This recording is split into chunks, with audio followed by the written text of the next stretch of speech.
Hey guys, welcome to Electronic Dance Money, your number one business resource for making money as electronic musicians and producers.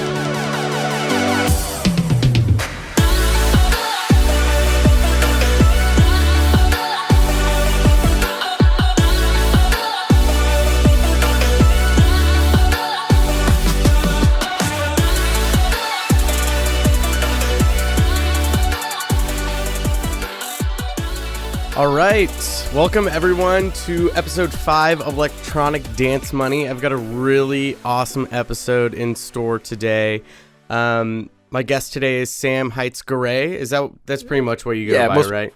Ironically, people just say the whole name when they meet me, which is kind of weird, but I just roll with it, man. Okay, that totally works. Yeah. So, you are mainly a producer for EDM pop. You also do mixing for just those genres, or do you kind of stretch into hip hop as well? Yeah, it kind of crosses over because a lot of my background and what I do now currently is a lot in music licensing. So with music licensing, you're doing multiple genres. So I'm covering like R&B, hip hop, pop, EDM, things like that. But mainly when I'm kind of like writing or pitching stuff right now, it's been a lot of like pop EDM stuff. Okay, cool. And yeah, that's primarily why I'm having you on today for licensing, and we'll get into that in just a little bit. Cool. But you also run Neverland Retreats, which is epic. I've been on the site for, I was on there for like 30 minutes just scrolling through stuff, looking at people's reviews, looking at the videos. It sounds amazing. Can you get into that just a little bit? Because I think Neverland Retreats is something that any producer should be doing. Honestly, anyone who's involved in music, especially pop or EDM, I think can learn a lot from that retreat and what you give to it. Yeah, so basically it's a company that me and my co-business partner started, and we run it out of we do events in Costa Rica in this little surf town called Nosara. And what we're doing is we'll fly in kind of like music execs, like platinum songwriters, producers, Grammy winners, things like that. And we throw like a week-long workshop in the jungle on the Pacific coast, which is amazing. Like you're literally in the jungle. So you're going to see like iguanas, tarantulas. If you go on the boat, you'll see like dolphins and whales and stuff. It's crazy.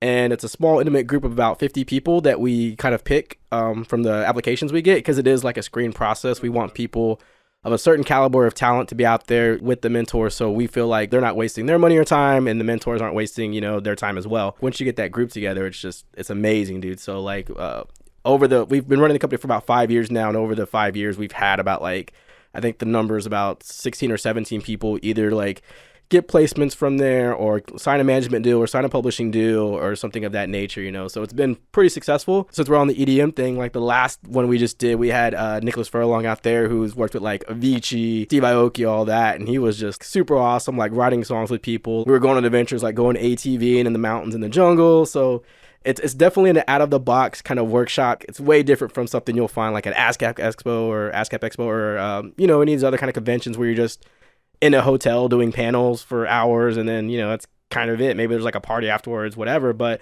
there's usually so many people you don't get that like one-on-one time like we do here. We're basically all living in this hotel that we buy out for the week, so it's just anyone that's at the hotel is part of our group. It's a pretty awesome experience. Now, we're doing another one coming up in November. We have Andrew Gold from Downtown Music Publishing. He's like the VP of A&R for North America there. He's back. He came to the last one, had so much fun that he's like, hey man, I would love to come to the next one, and I'll probably bring out some A-list songwriters. So it's started to the point now where it's like people are advertising it, for us on our behalf and bringing their friends out there that are like these other, platinum songwriters, execs, and whatnot. So yeah, dude, it's been amazing. It's just catching like wildfire. I love it. I love the idea and the process behind it all. It's awesome to get a group of musicians together and stick them on an island.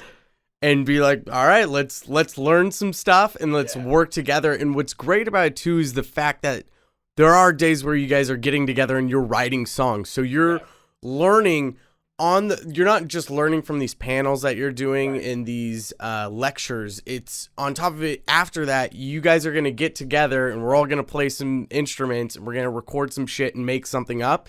And like I was saying to you like a couple weeks ago, that is how you write a hit song. You pull these musicians together that are very talented and they go, oh, what do you know? Well, I know how to do this. What do you know? And you guys come together and you just write something that is so unique. I'm sure it gets done quick too, because it's just such a relaxed environment, very creative. Everyone's just chilling, and the great thing about it is it tends to happen organically. Like honestly, this last couple of years, we've never really had like a formal okay, at this time we're gonna sit down and do like a songwriting thing. It's just people hanging out by the pool or in the jungle or going on tours, whatever, and then they just connect and they're like, hey man, let's write a song. And so this last one we did, people were up to like 2 or 3 in the morning just in the hotel rooms in various sessions, just jamming out and writing songs, like with Nick. And then we had Al Sherrod Lambert, who's he's produced like on the first 2 Ariana Grande albums, and he's worked with like Kelly Rowland and a bunch of other big names. You can go look him up, check his credits. But those guys were just so awesome and humble. They're like, hey, let's just write some songs with you guys. And it just such an organic process to where it doesn't feel like, oh, I'm at this workshop, so I have to like hang out with the attendees and write songs. Like they were the ones offering, be like, let's just jam, dude. You know, like it was so cool. Well, and that's what's great too, is just to be able to jam. No goal in sight. It's just, let's go in, let's write a song and have fun. Just jam out. We'll see what we put together. And I'm sure it just, it's very organic. Everything just flows and it's super nice.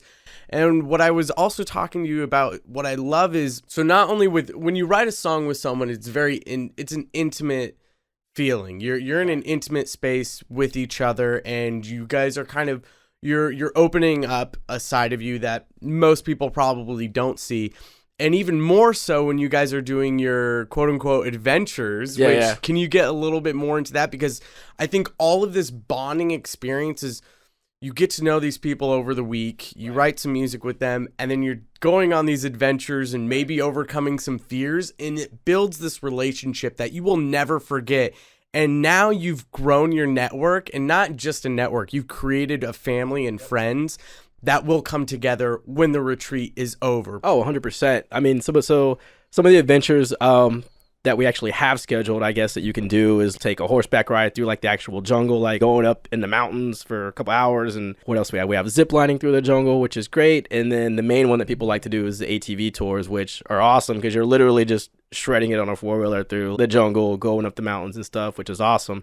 And it's right, like you build those genuine experiences. It's hard to, I guess, experience it unless you're there, because it's not like doing a tour here in the States where it's all right, formal and regulated and we got all this. You're literally in the jungle, and so you're sharing on this adventure. Like a story I have is like me, Nick, and one of the other attendees.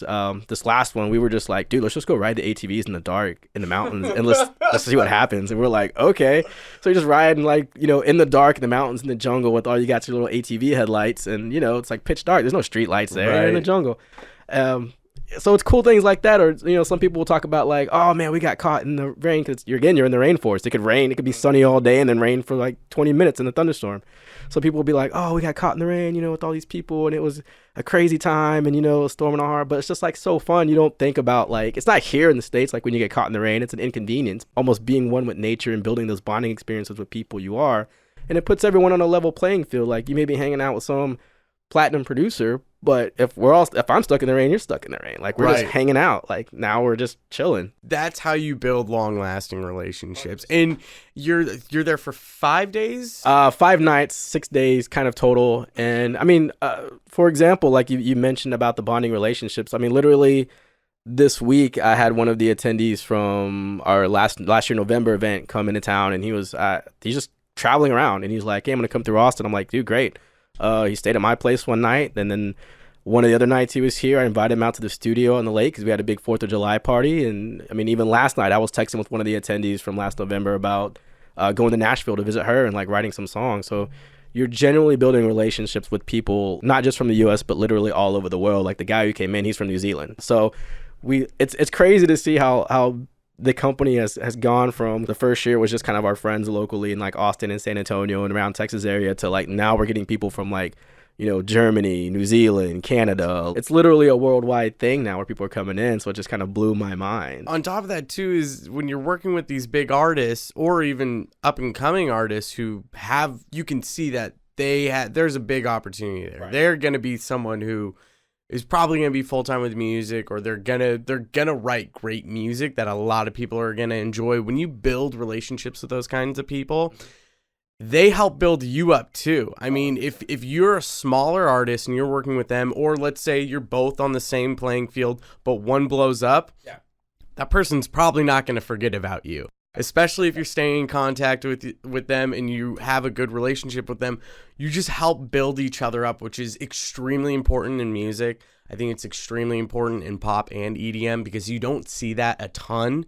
You do see there are kind of people can butt heads sometimes and get jealous because one person is bigger than the other, or someone knew them when they were smaller and they feel like there's a lot of entitlement. And so it's great if you can build these relationships and you have these people that really help each other build each other, especially like you're saying, if there's a platinum artist there that goes, oh, you want to go write a song with someone who might not have any credits, but they're like, yeah, let's go fucking write a song. And you jam with that person and they're like, you are fucking great. Yeah. They might bring you on for a project. Next thing you know, you could sell a platinum record. So we've had sync opportunities, which I'm sure we'll get into later, but like, just for example, so me and my business partner, we do a lot of sync stuff. And so two of the attendees from one of our past event, and he was looking for a certain sound and a certain type of production. And so he brought in, this was like months after the event, like he's like hit him up because they happened to be in LA, they were traveling, and they ended up, I think, writing like 2 or 3 different songs, whatever. And those songs are getting placed like on shows for Fox, they're getting placed on stuff for sports things, like, and so like they're generally like making money because of that connection they had with my business partner who was there, because he, you know, we all met there and he liked him and he happened to be in LA at the time, so it just worked out. It's like planting seeds. You're planting these relationships, these seeds. So any of the people that have gone in the past pick up the phone and call me, I have no reason not to pick up the phone and be like, how can I help you? Like, what are you working on? Well, that's super important too, especially if you're running a business, is if you have, because I mean, you basically have clients coming in and doing your workshop, and it's important for you to help them however you want. If you are putting your hand out and you're reaching out and saying, hey, I can help you out with whatever you need, let me know, and they take the time, or you even take the time to help them out, they're going to tell even more people about it. They're even more excited for the next retreat to go to. And it builds this bond that they appreciate everything that you're doing, and they see that. They see that you're actually wanting to help them, especially if they're a smaller artist.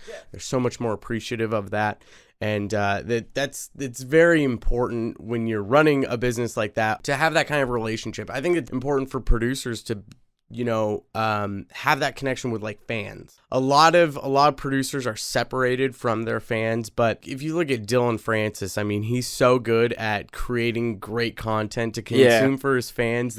And he brings you into his life and his world and opens it up a little bit more. And it makes you feel connected to him so much more. You feel like you know Dylan Francis just by, if you sit on his Instagram for an hour, you're like, oh, I know exactly who this kind of guy is. I could totally get along with him. And actually on my last episode, I had my buddy Richie from 6th Street Music, and he does Twitch streams. He's monetizing his Twitch streams, which is incredible. And he's just doing feedback. So he's created this community of not just fans, but producers that come in on Sunday, Tuesday, and Friday, I believe it is. And they just send their tracks into him. And he gives them feedback, and he creates this environment of like this welcoming environment where he wants to help you. He calls you by your name, and it's very welcoming. It's super nice. And he's connecting himself to his fans in a way that most producers don't even think to do or care for. Right. So it's crazy you bring that up. So my business partner actually does that. He has like his whole other company he runs on the side besides this one. And he's very more like that. He's very more on the social, whereas I'm kind of like behind the scenes, I guess. I don't like attention that much. But he runs this company called, it's on Instagram, just Music Industry Contact. And he does that. Like, he gives critique sessions. He brings on people that have come to our past events, like VPs, producers and stuff. And they do like FaceTime video web sessions or whatever you call it, you know? And they'll answer questions, give critiques. He also throws like songwriting contests. I think like one month he gave like $1,500 away just for the best song. So yeah. So he's taking like, you know, the money he's making from said company and actually giving it back to artists and helping them out. And, you know, so he's doing this great thing. And he does that, like he'll post, you know, tidbits and great content and videos on his thing to, you know, just educate, but also just bring awareness to what he's doing as well, you know? I got to get better at it myself. I'm not that Instagram guy so much, but I see the benefits of it since he's been doing it, you know? And even if it's not like a money generating like a specific company, at least building the awareness about like what I'm doing, so maybe I can potentially get like bigger clients and more work, you know what I'm saying? Just so people know what you're doing. It's like that thing, what's that saying? Out of sight, out of mind. And that's purposely why I take flights to, you know, New York or LA on the regular, just so I stay in front of people, whereas they see you. Yeah, I need to be doing that more on social, just even myself. You know, I'm headstrong about this, all about creating content. My Instagram, I'm posting 3 times a week, and I did an episode 3 about branding, and it's mostly focused around Instagram, how to brand yourself on social media. And you know, I just hit a brick wall last week on I think Monday or Wednesday, where I think I just got shadow banned. Dude, it is the worst. Instagram's algorithm is fucked up for businesses because I'm in a very niche audience. Right. I'm all about helping producers. So the things I'm posting on, and specifically EDM producers. So I can't niche down any further than that unless I went to a specific subgenre within EDM. And I'm not going to do that because then I'm too niche down. So my issue is there's how many hashtags can I do for producer and EDM or EDM producer? There's not many. And so that's who I'm cornering. So when I have a topic that I'm posting about on Monday, Wednesday, or Friday, I have these specific hashtags and I may repeat them. Instagram's new algorithm is detecting those repeated hashtags and they'll fucking shadow ban you. So they basically block you out from hashtags. So only the people following you are going to see your post. No one who you post, your post isn't going to show up on hashtags. So recently I've noticed my reach on my hashtags has been significantly reducing in the past 2 weeks. I was hitting like 400 or 500 people on hashtags. Yeah.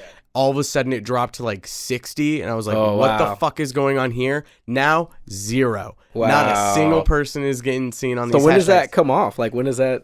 So there's some things you have to do to kind of counter it. One, you can reach out to them and see what they say is causing it. There's other posts of like you need to be communicating with the community more, so go into those hashtags and talk on people, like basically comment on things, follow more people. So if you're not following enough people, because you need to be active, engaging, basically. Yeah, you need to be engaging more than just posting content and making it just about you. So I've been going on and I've been following more people, I've been commenting on more stuff, liking more stuff, and that does help to actually get you new followers too. I've noticed that.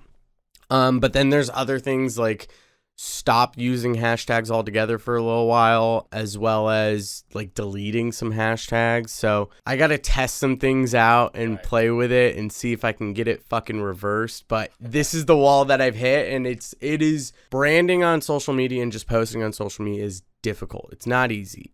Facebook's fucked because they won't reach you to anyone unless you pay. Instagram's difficult because of their algorithm is so tricky, and you can't have too many words on your posts, and then you can't be using too many of the same hashtags. You can't be using too many hashtags, period. There are so many rules involved with all this shit that it's very difficult to grab your corner of the market and keep it. But once you get it, it's easy. Because once you have that corner, once you hit that 10,000 dedicated actual followers, it's easy. You get hundreds of likes. People are consuming your content.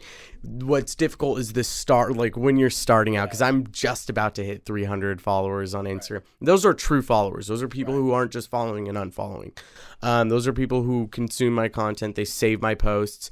Like I get more saves than likes recently on my posts. Oh, for real? So yeah, people will save it. They'll be like, I like this. You're dropping good tidbits then if people want to save it and come back to it. Exactly. So that's how I kind of base all of my posts out. I know if a post is doing well if it's getting saves, because saves mean, oh, this is content that people like.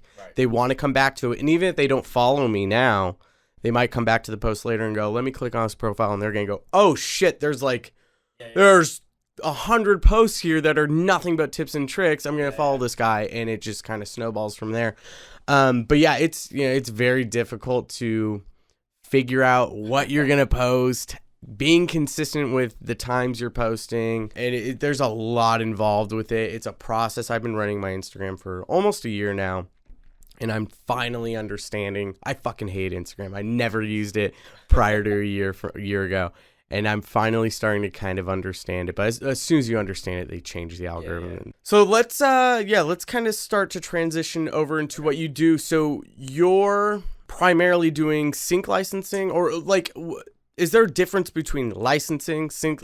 I mean, to say, what are the tiers? Basically, licensing is sync licensing, whatever to call it. You're just, producing music or creating music for the purpose of syncing it with, moving pictures, TV, film, commercials, whatever. Or you can also sync to like, for radio spots or anything like that. It all kind of goes in the same thing. But that's mainly, and I still do like stuff with like labels overseas. Like we've done stuff with like Spinnin' and like Trap Nation and Strange Fruits and all that stuff. But I would say the majority of the money I've made with music is definitely from licensing, and reason being is just because you get like upfront sync money. Like if they're gonna like place it in the movie or place it in a TV thing, usually, as long as your contract's pretty good, whatever, you're gonna get like money up front, and they're gonna pay whoever owns the master, they're gonna pay whoever owns the composition part. So it's like two parts. Most places that I've dealt with want to do what's called like an all-in buy. I think the term is for it. And it's basically they're gonna give you like one lump sum of money to cover both ends and just split it 50-50 for both, whatever you want to call it. So it's pretty good, man. There's so many like library agencies too, like licensing agencies that you can pitch your music to. And then they'll, obviously they're going to take a cut, but their job is to basically just go, their team is all day just pitching it to TV shows, pitching it for movies, pitching it for ads. And then, they'll give you your revenue, and then, they'll keep a little for themselves, whatever the contract is. I mean, there's a lot of companies out there, like, just to name a few, like that I've worked with is like Firstcom, West One UK. My business partner works with Position Music a lot. I worked with Spirit Production Music. And, I've had placements that are still generating money from like years ago. Like, songs that I've made that are still getting placed today. Like, a lot of... Yeah, can you let the listeners know about some of your credits? Yeah. Because your credits are fucking unbelievable. First of all, if anyone's listening right now, just Google Sam Height. Is it Sam? On Sam IMDb, Heights, it's right? Sam Garay. Sam Garay? Yeah, on IMDb. Go on by my legal name. IMDb, look up Sam Garay, Garay, right? Yeah. Garay. Look at his fucking credits, because they're ridiculous. I've done like stuff for Netflix, for the Chelsea Handler Show. I've done Chopped, Keeping Up with Kardashians. We play a lot of like sports stuff. Like surprisingly, some hip hop tracks we've done have been played like a lot in golf, which is crazy. Like year after year, dude, I always get like, I see golf show up, but it's crazy. I've done, me and my business partner have done some stuff for Universal. Last year we did the ending score for that movie Dark Web Unfriended. I did some music for another horror movie that came out last year, Lionsgate, Hellfest. Came out on CBS Films, Lionsgate, and was in the theaters. So it's cool to like get those. I kind of like doing those custom gigs where they hit you up and like, hey man, we need things specifically for this one movie or for this one thing, or like a score or a theme song. We've done theme songs as well too for shows. Because I don't know, it kind of like you're catering to what the director envisions, and I like being part of that creative process. And don't get me wrong, I like making the other songs that are kind of more general, because those can be placed across like what the fuck happened? Yeah. Like like some of these songs I've had have been like I said, we made them maybe 5-6 years ago, and they're still getting placed today over various platforms, whether it's some show on Bravo or some show like on Netflix or something, so it's just generating income, which is great. Mm-hmm. With producers, I think they need to look more into how do I take my song and how can I make that more passive? How can I make a song and obviously a lot of producers, what they envision is, I just make one hit song. It's going to get million plays on Spotify. It'll blow up, and that's how I'm going to make my money. Or, a song will blow up and I'll start going on tour, and that's where I'll make a lot of my money. And yes, that is true. That can happen. It has happened. And a majority of touring artists, they make their money from tour. They get a big chunk of money for their shows. But getting into that corner of the game, of the market, is very difficult. And a lot of producers don't start out, or they don't make it just by that. They figure out, how can I take what I'm doing in the studio and make every little bit passive income? How can I write a song and license it? Because if you get into that headspace, you start to spread your cards out. You're not relying on just getting a song to blow up and hoping for the best, or you're not relying on the next tour, possibly, if that's ever going to come. And Because if you're so focused on getting the next song to blow up so that you can go on tour, you're going to waste 10 years of your life.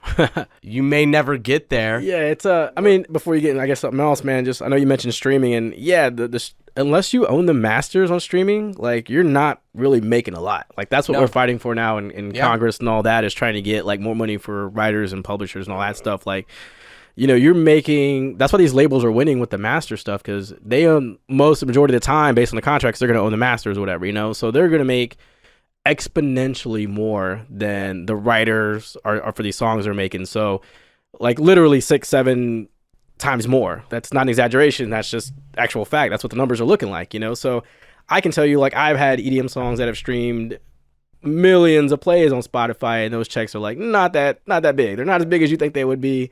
You know, same thing on YouTube. They're not as big as you think they would be. Even when it comes to the licensing thing, like, you know, we had lunch last week and I showed you like some of my statements from, you know, that Chop Show, for example, that streamed, I forget how many times on. I think it was 89,000. 80, yeah, some crazy amount like that on Hulu, and it was like pennies. It was a penny. My fucking jaw dropped. Yeah, now full disclosure on that song, I think I own like 10% or something of that song, but compared to what you make on that same song when it airs on TV, like with the show Bravo, is you know, more. So that's considered like a broadcast play or whatever versus a streaming play. So that's what I'm saying. Even the streaming number affects not just regular songs, it affects like the licensing things. I did a music for that for a show on Netflix, and I thought the back end was going to be pretty decent.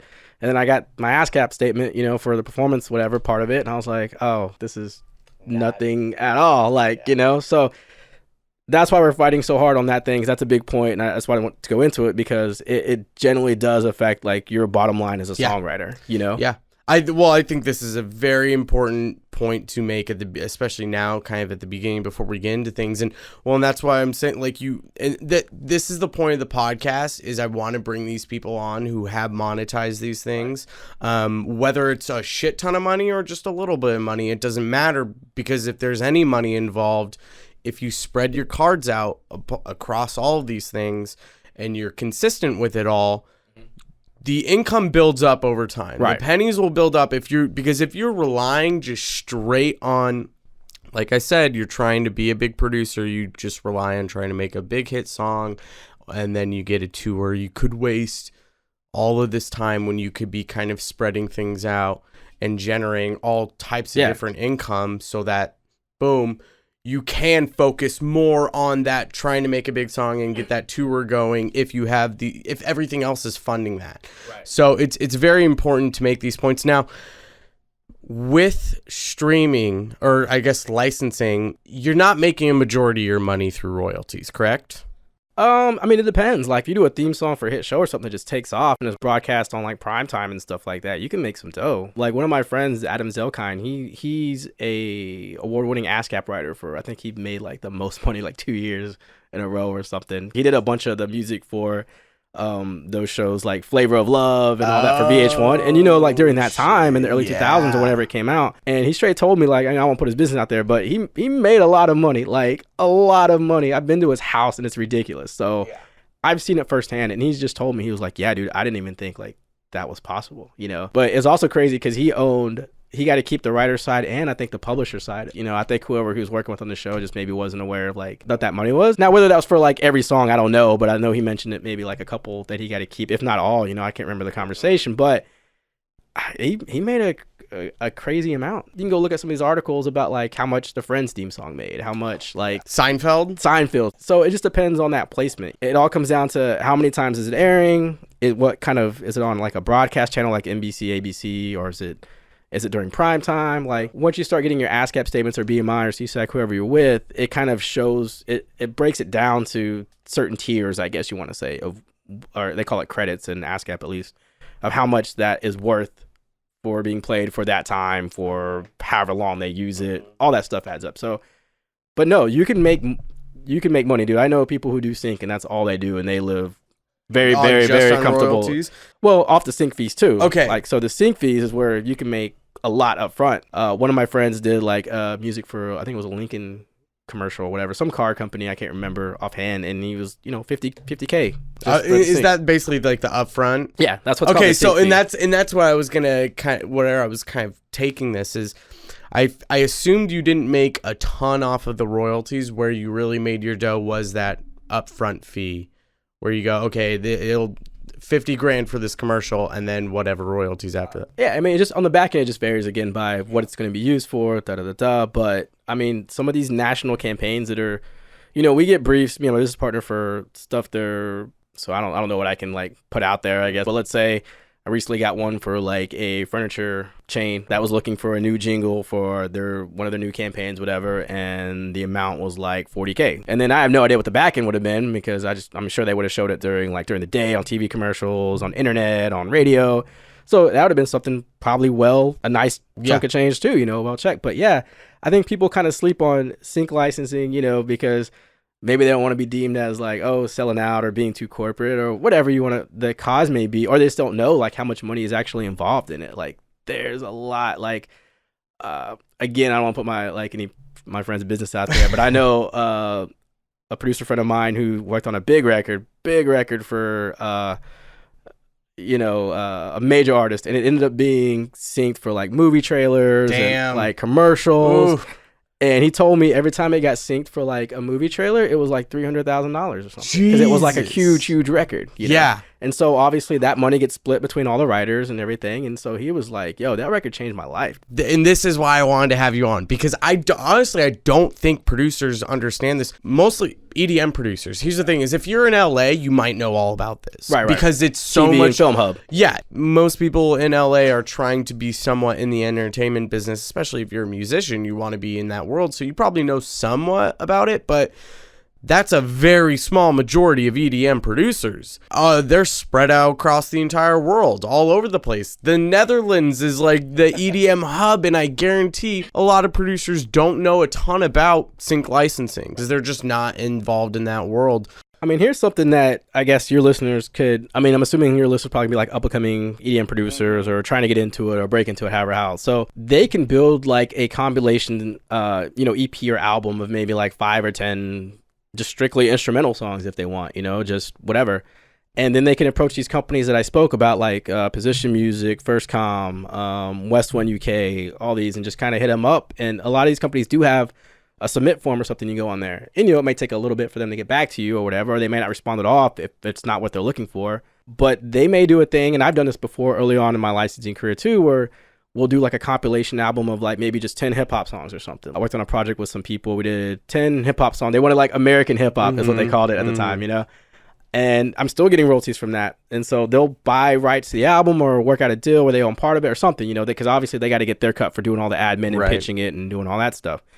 But that's something that your listeners could do is I would definitely first build the work, so that way you can at least send it to them and see if that's what they're looking for. Good work. Yeah, that's important. Quality work. And then also, you don't want to put your name on something that's not quality, because those people will see your name and they won't respond to you ever. Yeah, if you send in, I guarantee you send in 3 bad songs in a row, they're going to be like, yeah, don't even open up their emails. So make sure it's fucking your best work, and it's like, get the okay from multiple producers like, oh, yes, this is shit that could be played out there. And even if let's say someone did take it and it's not a good song and you hear it on a big fucking project for some reason, who knows why, or they're making fun of it somewhere and your name is associated with that, that's not a good place to be either. Yeah, it's like build a quality of work, definitely. You have to think, especially in the music licensing world, things can move pretty quick, like once you kind of get in there. So everything you deliver has to be top quality, because I've been in situations before where they're looking for a song and they need it by tomorrow, mixed, mastered. It's like literally they're dropping it in the edit bay. And that's how you want to approach these companies, especially if you're new. You want everything to sound like it could be on TV or a movie right now today. If they have to drop it in, it's already mixed, mastered, whatever, ready to go.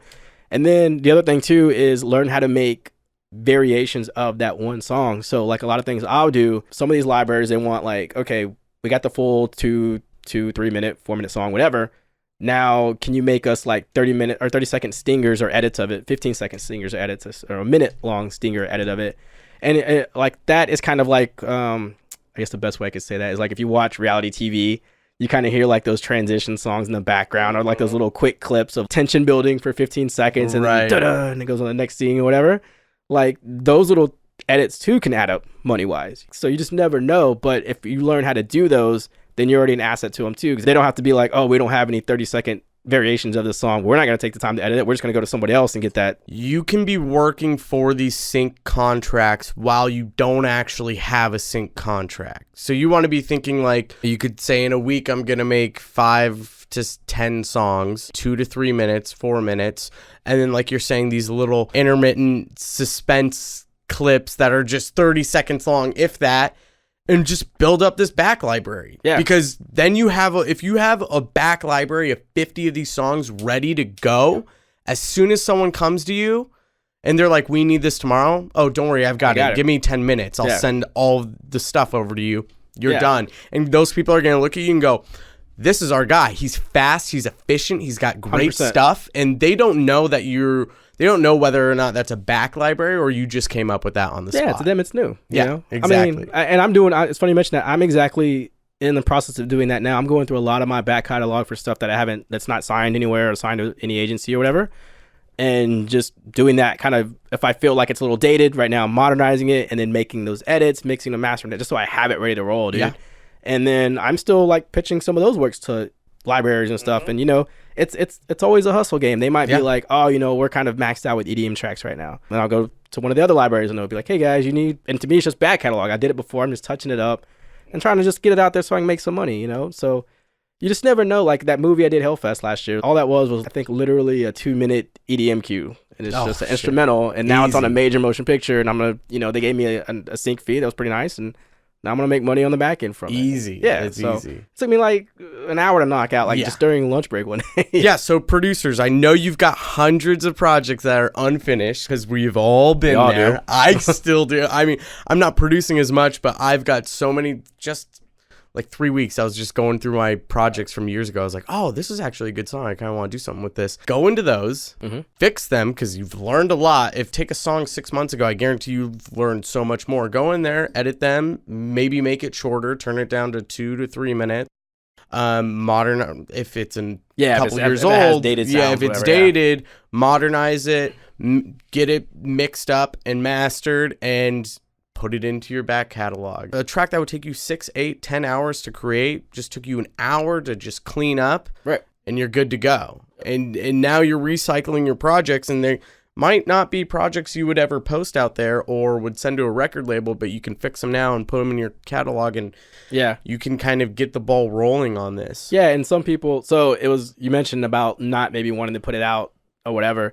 So some people I know that are, you know, artists, and they have like a genuine artist career, that they have a certain kind of theme or song type that they write under. If they want to do licensing, when they don't want to do it under the same name, they'll just create like another like pseudonym or whatever you want to call it, like, and just do it under that, you know. And so that kind of solves that problem, I guess. Right. And they're still getting money. Yeah. So then they can focus like on their true artist career, what they want to do, versus kind of just writing for TV and film. And then some people just write a dope album, and a sync company will approach and be like, hey man, we want to sync your stuff because the album's so great. Fuck, look at Daft Punk. Or like, there are specific artists that will get hired to write the soundtrack for a movie.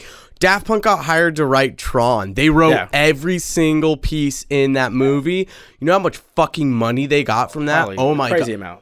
Probably, I guarantee, hundreds of millions for the upfront fees. And then on top of whatever they're getting in the back, because that shit is getting oh my! It's a crazy. I don't know if like 100 millions, but I mean, no, it's Disney. It is Disney, and it's Daft Punk. Yeah, maybe. I don't know. I don't know if the number would be that high for sync fees, but it would be. I'm sure it's probably breaking $1 million, probably tens of millions or whatever. I guarantee they made a retarded amount of money. I mean, they made a lot of money, don't get me wrong. Like, that's especially like you're licensing it out. And then I wonder what the back end deal looks like too. Like, do they get to keep the publishing, or does Disney keep it? You know, like, there's so many variations. I bet Disney keeps it. Yeah, bet they, or at least they fight to that's keep another thing too. Let's talk about that. So, I mean, sometimes when you do like hired gigs for you know, film or commercial or whatever, like they're kind of privy to that. So they're gonna put in like, well, you keep your writer share and we'll keep the publishing in.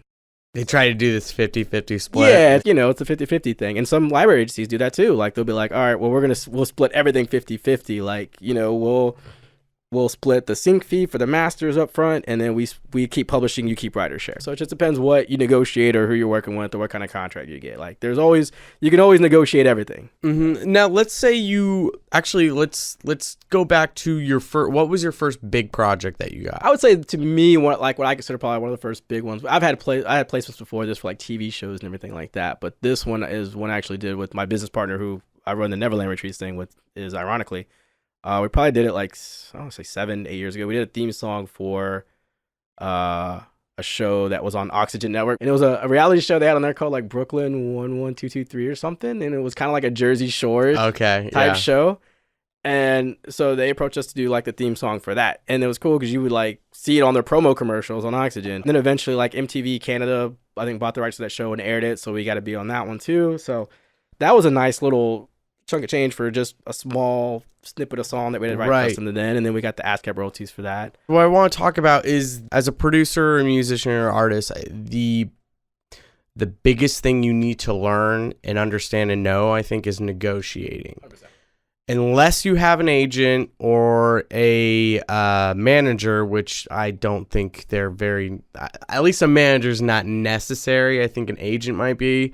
But usually you have a set contract that you set with the agency. So you do need to know negotiating skills and how to get the better end of the deal for yourself, because that's important. They're making plenty of money on whatever project they're working on. They don't need to screw you over. Did you get fucked over in a negotiation for that? Not for that one per se, but I looking back when I first started early on, I mean, there's some situations where I'm like, I should have. Yeah, you had more leverage. Got more money than I did, and I just didn't know the right questions to ask. I didn't really understand licensing at that time. This was like 10 years ago. So let's get into that, because I think that's important. If these producers are getting into this, I don't want to send them in where they go, "This is going to be a huge show, whether it is or not. I'm just going to accept whatever the hell they give me," because you don't want to walk into that mindset. Because that's how you get fucked over. Well, I mean, this I think to remember is, all right, how many parts of the song are there when it comes to like licensing? You have the master, which is the actual audio recording of it. You have, then the composition part, which is like the writing share and the publishing share, kind of. So out of those 3 parts, fight for what you can out of that, in the sense, if you wrote the song, you should never really be giving up your writer share just off the bat. Publishing, that's when there's like, obviously whoever's helping you distribute the song or get it out there, place it, whatever, they're probably going to argue for some of the publishing. And that's just how it is, and then you got to fight for that. But it doesn't hurt to just ask. We placed a song recently with a label overseas at the end of last year, me and one of my co-writers, and they were trying to like swindle some publishing or whatever, be like da da da. And all I said was, I'm not giving it. And that was nice. It was literally like a 1-line email. All I said was like, I'm not going to give you any publishing for this. And then they responded, okay. Yeah. And that was it. Like, so it doesn't hurt to ask. Don't think you're going to look like the bad guy, especially if the other party is as business as they should be. They're just going to consider it part of negotiations. And I think that's what a lot of new artists or up-and-coming producers or whatever, they're just scared to like ask because they don't want to ruin the deal or so to speak, whatever. And it's just like, no, like put those things out there. Like there are times where I've hit up the label and just be like, hey man, you said you're going to like admin publishing on this. Like, where's the check for the publishing? We still haven't got it. It's been like literally 2 years at this point, or like, even for our statements that were due for just the master side royalties that we would be getting, I'm like, hey, you're supposed to send it out every quarter. We haven't got it yet. And I would hit up the other people that worked on the songs and be like, hey, did you guys get your part, whatever? And they're like, no. And I'm like, okay, so no one's bothered to ask. It's just I'm the only one that's going to speak up for us. I'm like, I'll do it. Like, I'm not scared. Like, it's a business deal. They owe us money. Artists, you need to understand this. If you're not getting your check, ask for it. It's your fucking money. There's a contract in place for a reason, but record labels, publishing companies, they bank off of you not asking. They hope you don't ask, and they most of the time they know you're not gonna ask. I had my my buddy who was on the first episode. He was making a living just selling hip hop tracks. That's all he was doing, was selling them. So just like leasing beats or whatever. Yeah, awesome.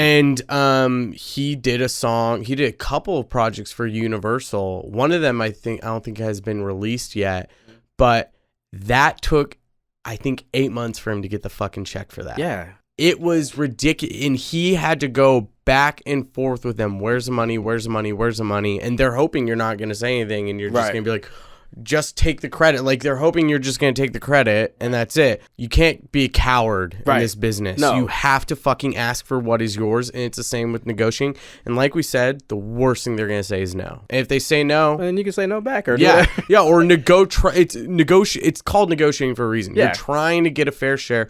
You're all trying to win some way. And if they're being too difficult, you can always pull out of it, or you can say, okay, well, can we increase the upfront fee? Give me more money up front, and yes, you can take the rights for this section. Keep publishing or something. I know people that have done that too. They're like, all right, well, if you're going to keep publishing, I need X amount of dollars. My sync fee increases by 2-3 times now. And sometimes they've gotten those checks and they're like, oh, okay. Well, and here's the thing too, is if you are negotiating that way and going, okay, I want the sync fee to be higher, go so high that it's an embarrassing number. Like, you're embarrassed to say the number because exponentially ask for that amount. Yeah, because this is what's going to happen.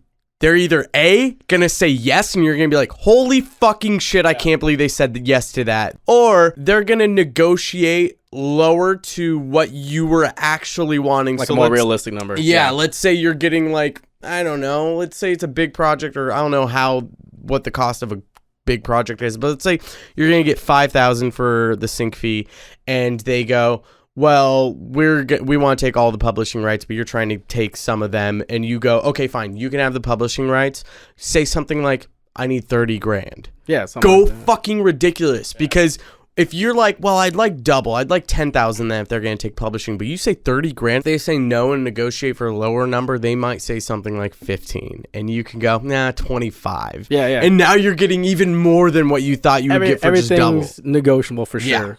Question for you, for your friend who did the stuff at Universal, was it for like a label type stuff, or was it for like it was for a label. So I could say from like my experience in the music industry, I don't think I've ever had to, when it comes to like a sync fee or something for music licensing or something like that, I've never had to like hound these companies for money. It's only the label stuff, which is crazy. Oh, yeah. So sync fees, they usually, because usually they're paying before it like airs, or they're paying like right after it airs or whatever, like that. And I've never had to, I'm trying to think. I don't think I've ever had to like, now I've had to go fight with like ASCAP or something to be like, hey, this show aired last year and I haven't got no royalties from it. Where's that money at? I've had to go do that. Like, I'll audit my ASCAP statements and be like, I know this aired 3 or 4 quarters ago and I still haven't got the money or whatever. Then you gotta maybe check with like the production company that did it to see if they turned in cue sheets, and that becomes a mess. But for like the actual like upfront sync fee or whatever, I don't think I've ever had to like go hound people for it. Fucking record labels are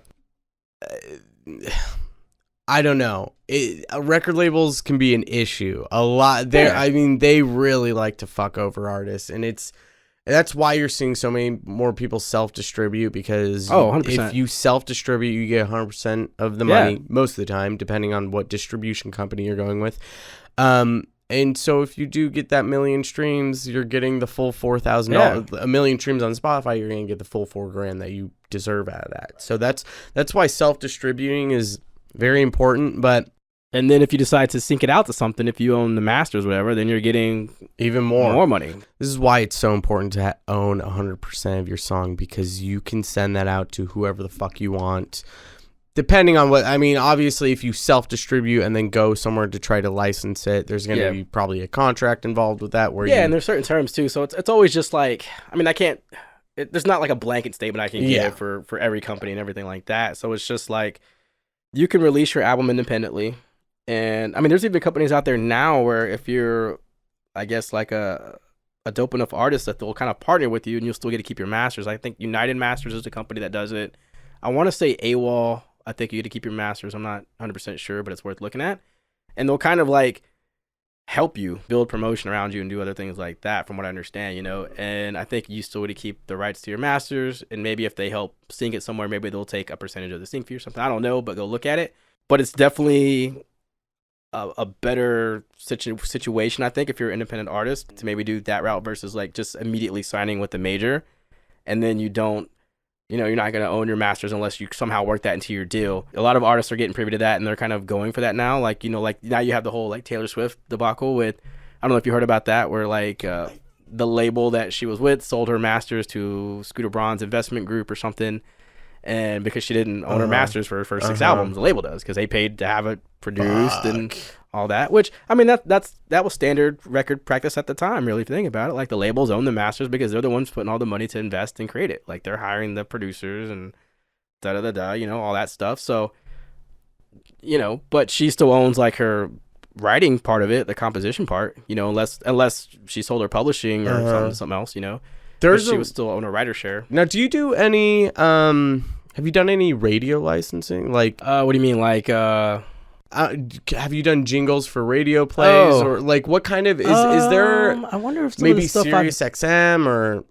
I wonder if some of the stuff I've done has been used for radio. I don't think it has, honestly. Because if it has, I just haven't noticed it. I have I have no idea what kind of money is still involved with radio because radio is just dying. Well, usually if you do, like if you sync, you mean for like radio play or you mean like for like sync for like radio, like for ads and stuff? For ads and jingles. Well, so usually when you do, if you do like something specific for like a jingle for a company or a theme or something like that, like their contract has it majority of the time where it's all inclusive. So they're going to say what rights they want. So it usually includes like radio, TV, web. So I'm sure maybe some stuff has been on there. I don't in it. I maybe just haven't noticed it on the statement or whatever. But usually they buy out the rights for all that in most cases. And then there's instances where like, you have new technology that comes out that doesn't include it and you have to go back and renegotiate. For example, if you like, that's always interesting too. Like, so for example, if you go, that kind of puts you in a good position though, because you can go, I want a bigger dollar amount. You can renegotiate, especially because you can see how many plays you've got. Well, you can renegotiate, or they just won't use it. So, for example, like remember that show, like Dawson's Creek, back in the day, like I don't want to wait for my life, like that theme song that was like it was hand in hand with the show, really.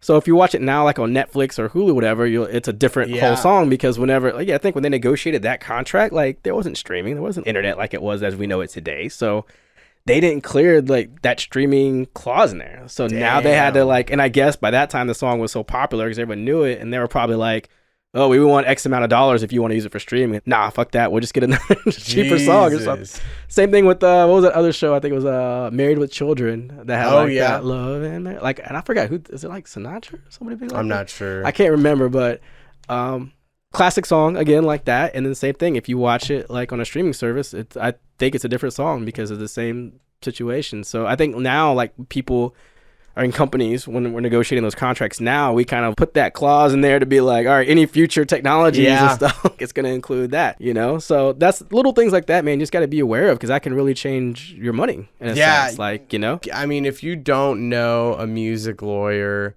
definitely find someone if you can buddy up with them. And if you have a contract where you're like, hey, would you mind just looking over this? Music lawyers write those music contracts, and they will put fishy lawyer fucking wording in there that you might not be able to understand. So if you have someone who can look over it and just make sure you're not getting screwed. Yeah, I mean, you got to think these companies are just like everybody else. Like me and you, they want the best deal they can get, and they're usually come out like with the most aggressive deal right off the bat, obviously. And if you sign, great. And that was me. Like I said, I learned 10 years ago. I probably got dicked out of some money just because I was like, oh, man. I was so happy that my music was going to be on TV that I didn't know better. And I was just like, all right, cool. Like, luckily, it wasn't like a lot of money. Like, it wasn't like some theme song blew up and I missed out like $1 million. I mean, if I had to put a dollar amount on it, I'd probably say maybe a total of like 10 grand or something. Like, and that's over like years and years and years. It's not like immediately upfront. So, lesson learned, for me, I feel like I got off easy over, a few years period. I probably missed out on 10K, but now I know in the future how to better negotiate those deals and stuff. So I'm lucky I didn't get like totally just like raped in some deal to where I lost out like 6 figures or something like that, Right. Well, and that's why we're having this episode to teach, because I'm sure there's a producer listening who might eventually get involved in licensing, whether you're going to do it now or in 2 years. But if you have this resource to look back and go, oh, thank fucking God I listened to this, because running into this blind can be a chaotic mess. But even like, producers may get involved with licensing, not even know it in a sense. Like if you sign to like a publishing company, one of their jobs is just exploit that composition. Most publishing companies have a sync department and they're just trying to pitch that thing to whatever, So, it's good just to make good quality music and just get it out there. And until you do have like a publishing team that's working for you, you can do it yourself. So what got you started in sync licensing? How did you decide you were going to go into this? One of my mentors like 10 years ago kind of approached me and was like, hey, this company I'm working with is looking for just like hip hop beats for TV shows. Can you help us out and like write some songs? And I was like, okay. You know, I didn't really know the ins and out of it again for whatever. So she kind of connected me and I started doing that. Then I saw how kind of lucrative it can be. And I was like, oh, yeah, let me do this for a little bit. And, you know, I still do the label stuff as well because I genuinely like making, sometimes I want to make stuff that's not necessarily just geared at licensing. It was that. And then also, like I said, dude, I've never had to chase a company for my sync fee. I feel like I can't, if I have, I just can't remember it. Whereas with dealing with labels, dude, I gotta like, hey, where's my check? Hey, where's my money? Hey, where's the stats for this? Because I don't trust you. You know, all those things. And also, it just moves so quick. You gotta think there's new TV shows, episodes of stuff being aired every day. How many movies are being made a year? How many YouTube shows? Like, you can license to YouTube shows. Whereas the labels are kind of putting out, I mean, they're putting out music every day, but you got to think how hard you are fighting for those spots. How many are they releasing a day or a week? Because now you're competing against those producers on the same label who are... Or those teams' camps, like that artist's camp, and like, you know, or their publisher or whoever. Whereas literally, and it's not just even US, like you can have stuff go worldwide. Like my songs that I've had with, I think I want to say it's First Com, that or West One UK, one of those two licensing agencies. I'll get my statements and there'll be stuff that's in like that music will be in Australia, it'll be in Germany, on TV shows that have synced it or whatever, you know? So it's not just like shows in US, it's a worldwide thing. All over the world, new shows are airing every day. That's endless possibilities for to have your music played in it. Credits, you build up those fucking credits too. And especially with EDM, I mean, that's just basically, it's instrumental cues in a sense, you know? So like I said, go listen to these reality shows and these sports shows and how much there's music playing in the background, like, I feel like 80-90% of the time. So just build those cues up and just have them placed in there, dude. Definitely. Like, you know, like get that income while you're waiting. You know, if you're trying to be like this big touring DJ or whatever, okay, well, do this, and that, like, and the connections you make doing sync might actually help you with your career. Or like I've met people who had big aspirations to be some touring DJ or whatever, and then they started seeing how much money they can make on this side, and they're like, oh no, screw that, I'm just gonna do this because I can just work at home and just chill out and hang out. You know, because maybe like they're in a different place in life now. They got married, their kids. They're like, I can just do this and hang out in my home studio and just make these tracks and send them off, and then the money comes in. That was my thought. You know, since 2013, I was thinking I'm gonna be a fucking touring DJ and all this shit, and that's what I want to do. And I got burnt out so quickly. And I met some more people involved with the industry, and they were telling me what it was like, and I was like, this doesn't seem as glorious as the videos on YouTube at festivals show you. And so I kind of got tired of producing. You know, I've got a full fucking studio. Producing's always going to be there. I still do produce. It's just more for the love of making music now rather than trying to get all these big fans. And so that's why I started my mixing and mastering company. I can sit at home, I can still work on badass fucking songs that are dope. I can help make them sound even better and work with these great producers and clients all from my home, and I don't have to worry about making sure that 100,000 fans are gonna like my new song that's coming out. Because that can be very stressful. That can be very daunting. Not everyone's built for that game. I know, like me, I mean, we talked about at the very beginning of the thing, like I don't necessarily like attention. For me to be in the spotlight of something and like you said, have 100,000 or a million fans, I'm like, I don't know if I really want. It's a lot of pressure, and when those people are expecting your next song to be your best one, it's difficult to get in that headspace of being that creative, and that's how you get writer's block, is having this pressure. And when you get to that top tier 2, you've got record labels, agents, managers that are breathing down your neck saying, get this done, get this done, get this done, and quickly you realize, wow, what am I doing? Am I even writing music because I like it, or am I just writing it to appease this fucking person? And you might not even be writing a song you give a shit about. And if you're cool with that, if you're cool with playing that game, playing those people's games, and being a touring artist, I mean, some people love that life, and there's nothing bad to say about that. Like, that's awesome. I think like we need those people because that's who entertains us. Me, if I don't know, I'm content just like working on things. Like I said, I generally like working on stuff for movies or ads or something like that because I'm part of them creating something, like especially movies, because I like being part of that team that's like, oh, I helped do the score for that, or I helped do that theme song. Well, and there are people who I'm sure you've done music for movies in where that's their favorite movie, and with that comes, this is my favorite fucking soundtrack, and you can be a part of that. Like, I was really blessed to work on those 2 horror movies last year because I'm like a big horror movie buff fan, and so for me to be like able to be involved with, especially that Dark Web one, because I think Oh, I think originally it was Unfriended. It came out was the original. Yeah, Came out a couple years ago, and then this was the sequel. And I was just such a fan of that movie that for us to be able to do like the ending score for the sequel was dope. So what's the process behind licensing a track? Like what from the moment you write your song and finish it, what steps do you take to get that track licensed? What does it look like? So it depends. So say for example for that movie, like the music supervisor approached me and said, "Hey, we need a certain song that fits this kind of theme. Here's the feeling we're going for." So it's just really starting from that and creating it, and then sending back, getting notes, and then obviously finalizing like the legal aspects of it, like, you know, we get this, you get this, blah blah blah. So there's that way, or like I said, you can kind of just create work specifically for licensing and then pitch it to agencies and shop them to whoever, or just have them in your catalog ready to go. So when you do get that email from a music supervisor or an industry connect, and they're like, "Hey, do you have anything in your catalog that's like this?" You're ready to, you have it ready to ship. I would say like when I'm writing for licensing, there are certain themes that I try to keep. If it's not like an instrumental track, of course, like if it's with song with lyrics, I try to keep certain themes. Coming home is a big theme in licensing, because if you listen to like a lot of movies or commercials, they'll have that reminiscent scene about somebody coming home, like maybe from the military or something, and seeing their family. And coming home is a big theme right now. Like anything anthemic is just hot. It's always going to be forever hot. Like in any thing you think about, like a Coke commercial or something, or like a World Cup FIFA type situation, like things like that. Another one right now that's real big is women empowerment, the whole Me Too movement. So like I've been writing some songs with my co-writer, because she's a phenomenal female singer, just amazing. And so we've been writing things like that, because you're gonna get those calls where like, "Hey man, we need something for this female anthem for whether it's a movie or a product or a commercial or something like that." So just to have those, just go, if you're listening, I would just go Google like common themes used for music licensing. There's like probably between 5 and 10. Like I said, coming home, empowerment, determination, just various kind of like general themes that are always going to be used for products, or like being a rebel, like that's always going to be used, like Mountain Dew or a fucking car commercial, like a Jeep Cherokee commercial. So having those kind of, when you start thinking like that, you write adhering to those things. Okay. And it might be a thing to where like maybe we have a song that we just written, have in the catalog, and somebody wants to license it, and it's maybe 90% there of what they want, but since now it's an eye for a specific thing, they'll ask us to come back. And since you mentioned the process, they'll ask us and be like, "Hey, can you change like these lyrics to be like this?" Because we want it to ring in the ears of customers that,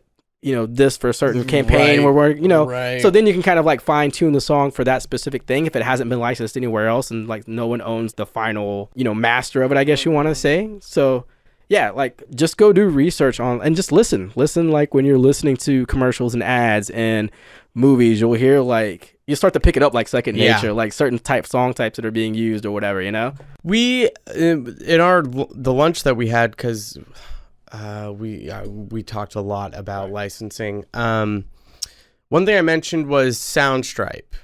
I don't know if I can't remember if you were like, "Oh yeah, I've heard that" or not, but it's a site you can put in an application as an artist, and I think you upload your songs there. And I use Soundstripe especially for the theme of the podcast. I pay $15 a month. I can go on there and license any track that I want. That's crazy. And the artists go on there and they can upload their tracks. And I have no idea what the payout is like for the artists. Do you know of any other sites like that? Are you involved in any other sites like that? Because I think there's a big opportunity for it's funny you mention that, because I literally just got like I think like a $25 PayPal payment from some company, and I guess I had put music on their site like years ago and I totally forgot about it. I think it's a company called like Micro Audio, and I guess it's similar to like and I just forgot. I got an email and I was like, "Oh shit, I forgot that was even on there." Like and I think I just have that one track on there. But so Micro Audio is one. You mentioned that one. You can do packs for like companies like Sounds, I think it's sounds.com, and Splice. Splice is a big one that I see. Like people go on there and they'll make packs and sample packs, and preset packs, and they usually get, like, I've known one of my friends, they're a EDM duo actually, named Bronzewell, and I think they're based out of here. They're out of here in Austin still, and they did a pack for them, and they kind of told me the financials, whatever, and it was not bad. Like, so you get like on their deal, you know, you get money up front and then you get royalties on the back end for how many people, I guess, download it or something. Mm-hmm. I'm not sure how it works, but that's another revenue stream that, you know, EDM producers can do, build sample packs. Yeah, well, that's I want to get someone on the show who makes a living or has made money off of creating sound packs and preset packs, because again, that's a whole other field that you can get into. Whole other revenue stream you can make, and it's a very creative one too. But anyways, because I think for EDM producers, there's a good chunk of money to be made in those kinds of sites, because the kinds of people who are going on those sites are other creators. They're YouTube people who, a lot of the stuff they have ads on their videos, so they need to license music in order to put it on there. Podcasts. There's a lot of different creators that need these kinds of tracks, and it's so much easier to just go onto a site like that, pay $15 a month, license a track, and you're good to go.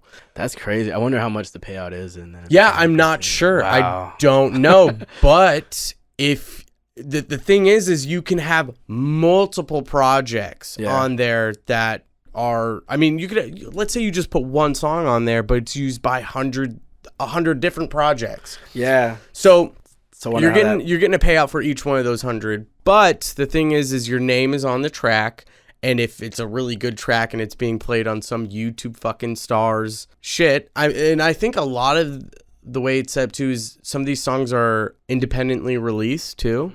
So meaning like the theme song that I have on my podcast, I think you can look it up on Spotify and actually play it on there. Okay. So basically what that means is if you're an artist, you're wanting to be an artist, you can sign up on these sites, put your tracks on there. Let's say some big YouTube star uses that track. All they have to do is use, what's it called?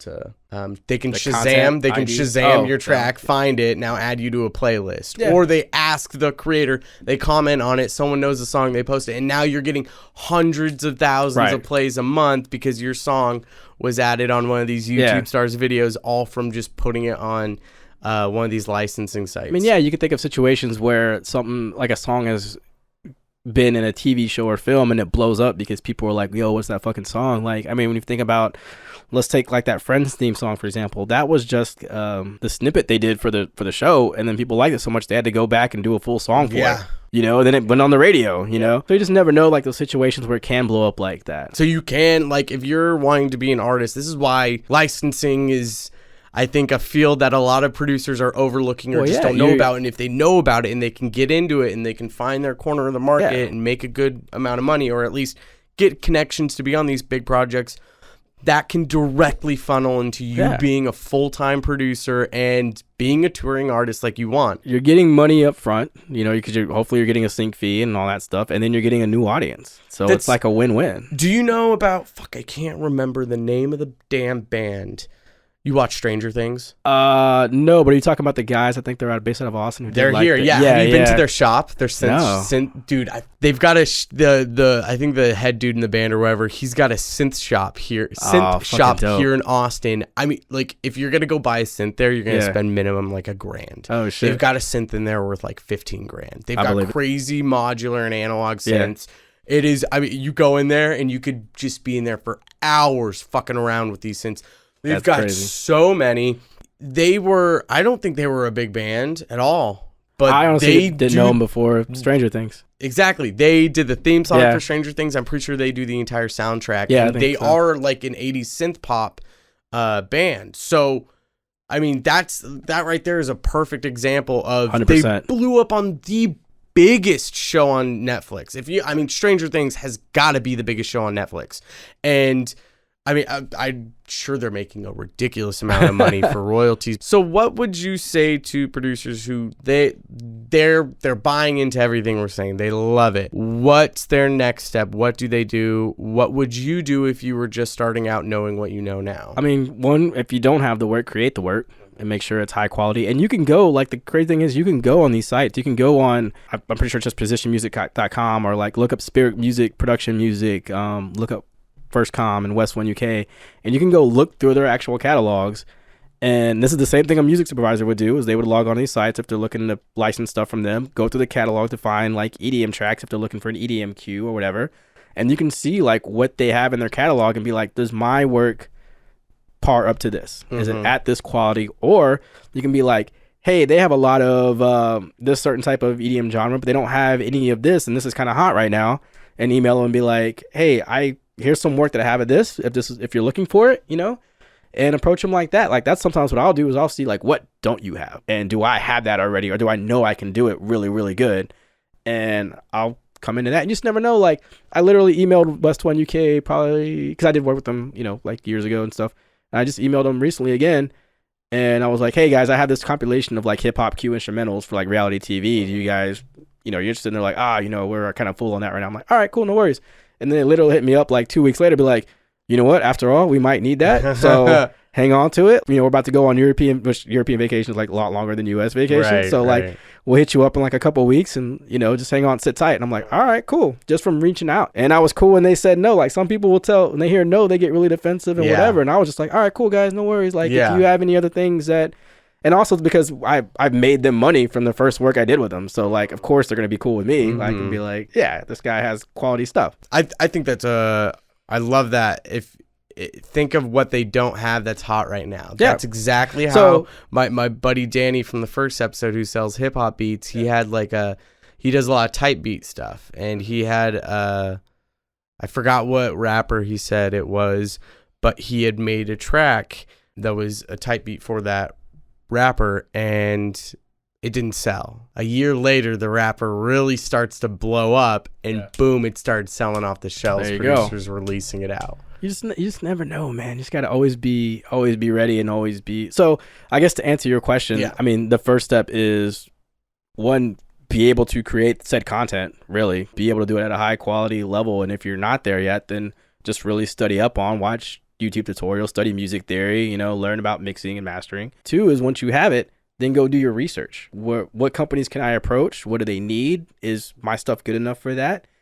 And then once those conversations start, is three, like, really understand the business aspect of it. Like, go read articles about music licensing and see if you can find some example contracts online and study what all those parts are, like the master, the writing, and the publishing share. And then, those tidbits about, like I mentioned earlier, like, what aspects of media do I need to learn about? Hey, if they're trying to license this, is it going to cover just radio? Is it going to cover just TV? Because that's a different price than if it's going to cover all three, like TV, radio, internet, and be worldwide versus just be regionally or whatever, So all those things factor into what you should be. Your price point. Exactly.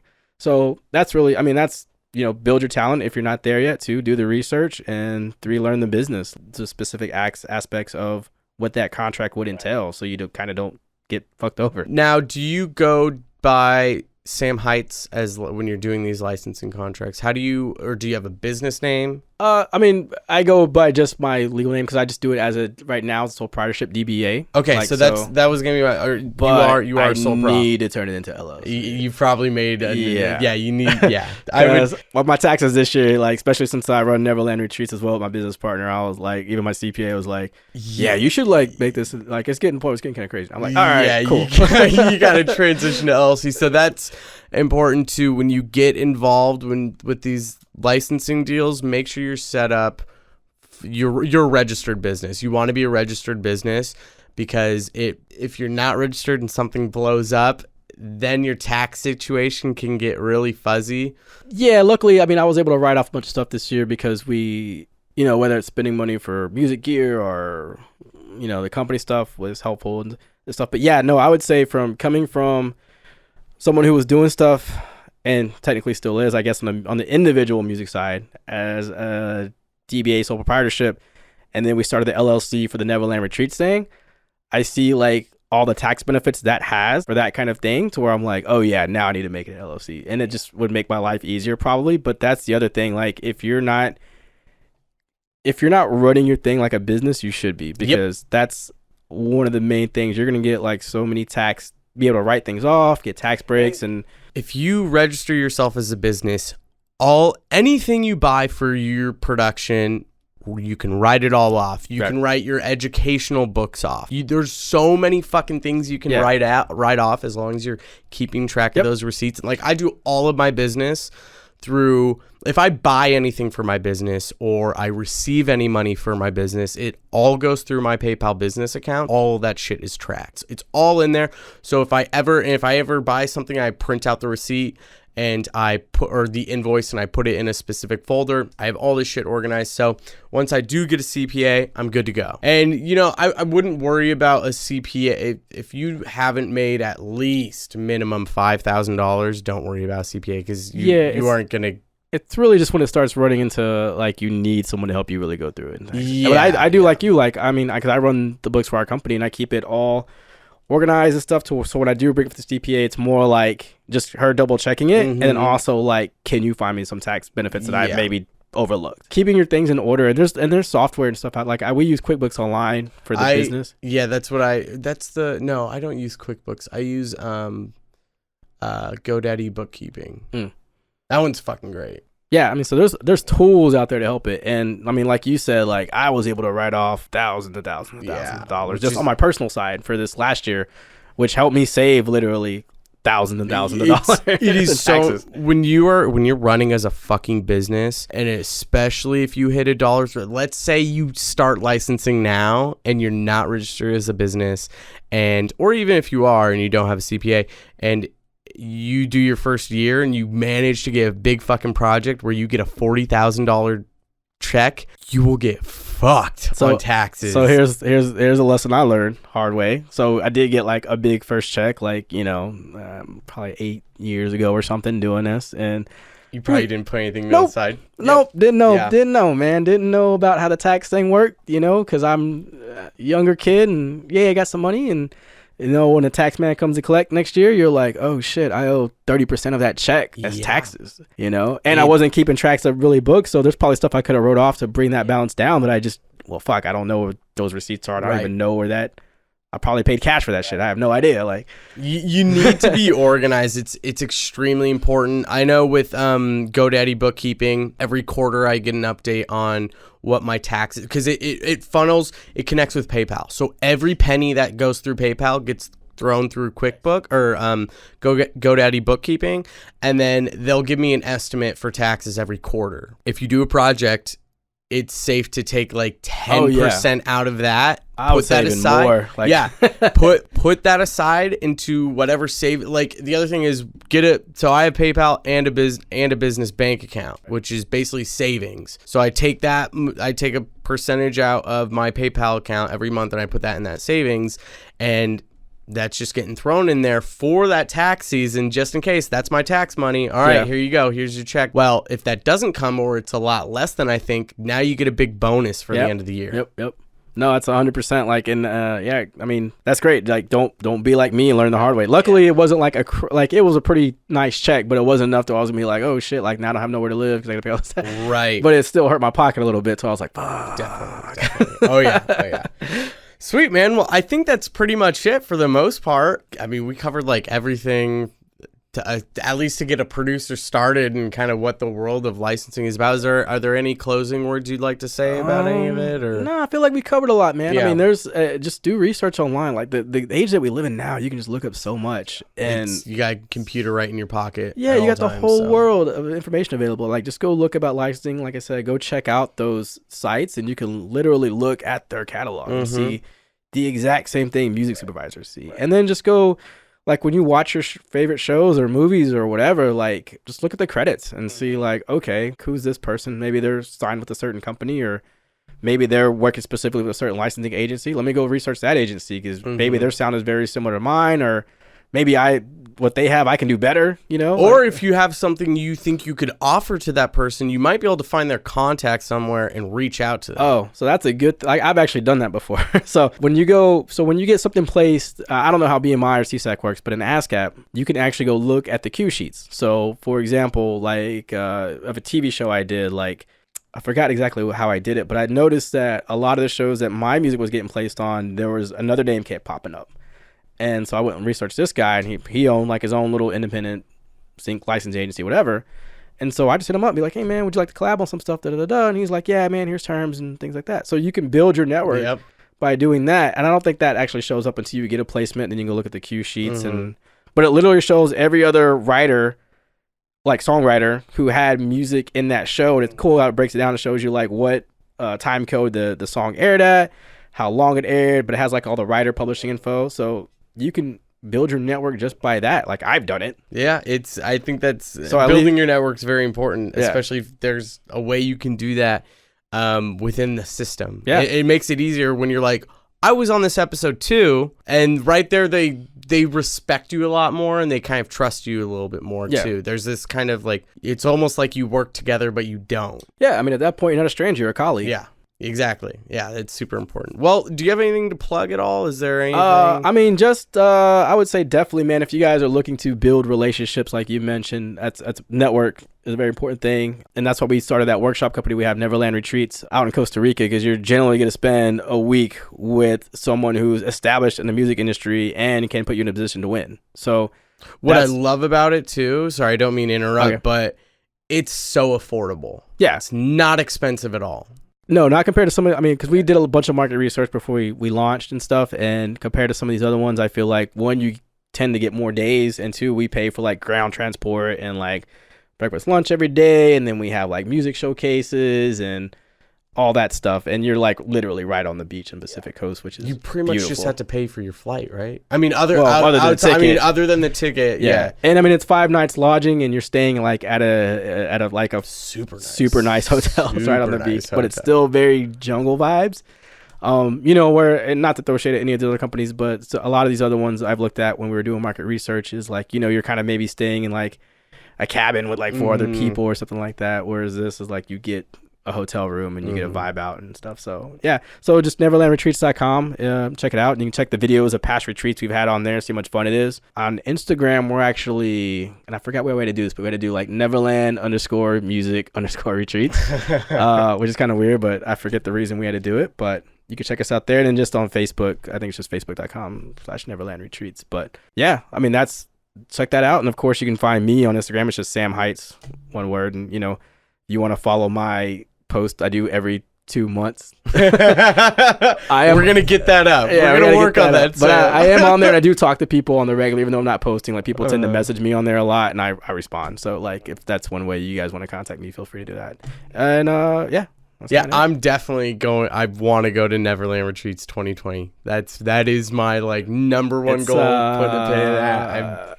It's so great, dude. It's so cool, and it's great. Like, if you go look, and this is not even just me tooting my own horn, if you guys go look at the Facebook reviews we've had, like, people will usually say this was life changing, like, which is crazy. It makes me feel so good to know that we're doing something that's, you know, not only do you get like your music education and get to make new industry connects, but you're get to have like a cool adventure in the jungle, which is awesome. It's an experience. So. I want to go so bad. I can't wait, dude. It's so great what you guys are doing with that. Awesome, man. Appreciate the love. Thank you so much, Sam. I appreciate everything, and we'll have to get you on for another episode. We'll have to do a follow up or something. Yeah, man. Maybe do a live podcast at Neverland. We actually thought about that, so that's on the radar, man. Maybe we'll keep something about that. But yeah, I mean, people, if you have, I'll just put it out there. If you guys have licensing questions, feel free to just message me on the Instagram, and like I'm on there every day checking it for like our business account and people who just message me, but I'm just not like posting every day, but I'm on there. Yeah. Awesome. Well, thanks, man. Take care. I'll talk to you soon. Cool. Thanks, brother. Thank you so much for tuning into this episode. This one was a ton of fun to make. As always, you can head to enviousaudio.com/podcast to check out the show notes.